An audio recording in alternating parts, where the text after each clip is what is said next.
इमरान खान साहब भी जो आज हमारे वजीर आजम हैं, इन्होंने भी शौकत खानम अस्पताल बनाना शुरू किया, तो उनको जो किता राजी है वो भी उन्होंने उनको फ्री ऑफ कॉस्ट कह लें, जिन पे तमाम ड्यूटीज जो है उन्होंने माफ की और वो करोड़ों रुपयों में थी। और उन्होंने मियां नवाज शरीफ साहब के वालिद मोहतरम ने, अल्लाह ताला उनको जन्नत फिरदौस में जगह दे, और उन्होंने 55 करोड़ रुपए से अपने जो फंड थे वो उस शौकत खानम अस्पताल को दिए। मियां नवाज शरीफ ने ये बात कभी नहीं बताई और कभी जलसों में जिक्र नहीं किया, हालांकि मैं उनके साथ रहता हूँ और फिर मैं रहता रहा हूँ काफी देर तक। मैं मियां साहब ने कभी जलसों में ये बातें नहीं बताई थी।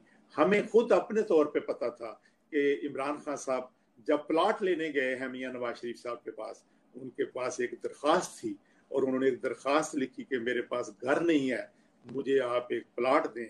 मियां साहब ने प्लाट दे दिया, लेकिन उसमें बयान हल्फी था कि मेरे पास इसके अलावा कोई प्लाट नहीं है।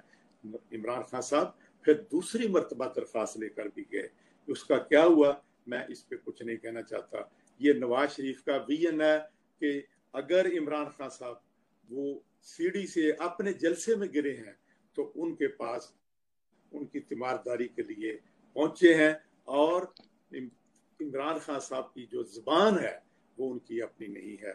मैं समझता हूं उनकी जुबान मियां नवाज शरीफ के खिलाफ कोई ऐसा नेगेटिव लफ्ज ही होगा जो उन्होंने इस्तेमाल नहीं किया।